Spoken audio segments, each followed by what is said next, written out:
As Rick Allen's attorneys, we have received multiple requests from local and national media for interviews and comments since the unsealing of the probable cause affidavit.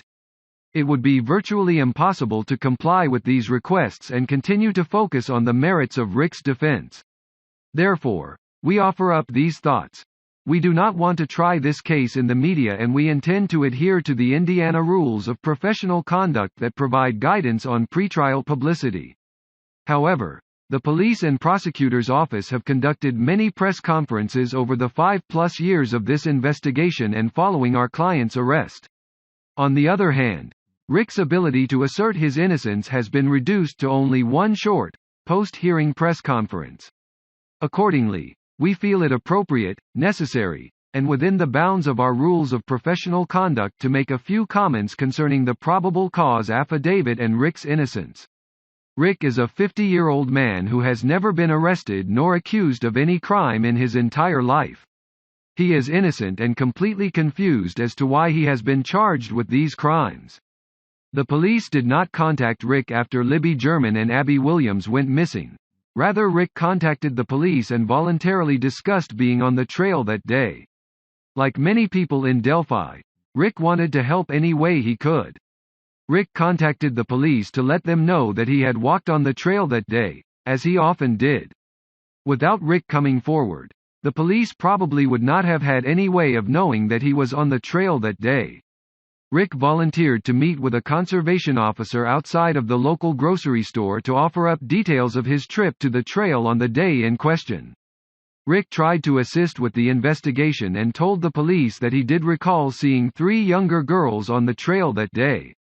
His contact with the girls was brief and of little significance. Rick does not recall if this interaction with the conservation officer was tape recorded, but believes that the conservation officer scribbled notes on a notepad as Rick spoke to him. 2.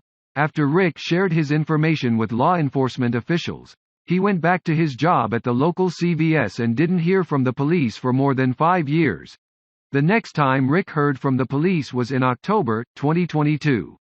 This was approximately 2 weeks before a contested sheriff's election and within days of a federal lawsuit filed against the Carroll County Sheriff's Office by its former second-in-command, Michael Thomas.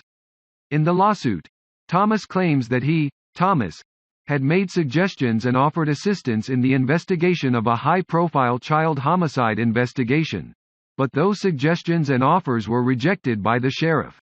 Thomas further claimed that the sheriff and others in the department feared the disagreements with Thomas would become publicized as a result of the political campaign for sheriff.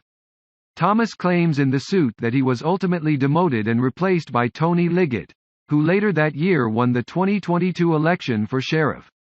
Furthermore, Thomas claims he was also removed from high-profile cases. Rick was ultimately arrested on or about October 28, 2022.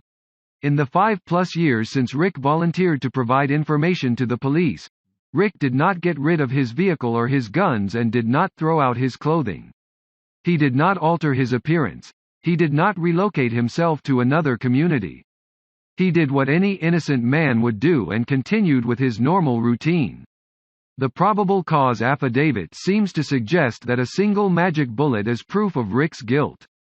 It is a bit premature to engage in any detailed discussions regarding the veracity of this evidence until more discovery is received, but it is safe to say that the discipline of tool mark identification, ballistics, is anything but a science.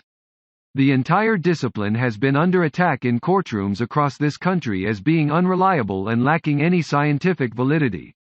We anticipate a vigorous legal and factual challenge to any claims by the prosecution as to the reliability of its conclusions concerning the single magic bullet. On Rick's behalf, we argued to have the PCA unsealed. Rick has nothing to hide. As importantly, we were hoping that we would receive tips that would assist us in proving up his innocence. Not surprisingly, we have been inundated with tips from a variety of sources, all of which will be vetted by our team. Although it is the burden of the prosecutor to prove Rick's guilt beyond a reasonable doubt, the 3 defense team looks forward to conducting its own investigation concerning Rick's innocence. We appreciate those that have reached out to support his cause.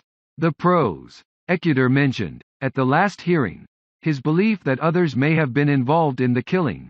Yet there was no mention in the PCA about a second suspect involved in the killing. The defense is confused by such discrepancies in the investigation and will be in a better position to respond as more discovery is received. Rick Allen owned a Ford Focus in February of 2017. His Ford Focus is not, in any way, similar to the distinctive look of the PT Cruiser or Smart Car that was described by the witnesses. It seems that the CCSD is trying to bend facts to fit their narrative. At this point in time, we have received very limited information about this case and look forward to having something more to view than that which was offered up in the sparse PCA. Moving forward, it is our intent to scrutinize the discovery, as it is received, and give the necessary attention to the volumes of tips that we are receiving. To the extent we continue to discover information that points to Rick's innocence, we will offer up this information to the public, so long as we are not prohibited from doing so as a result of the recent request by the prosecutor for a gag order or by the Indiana Rules of Professional Conduct.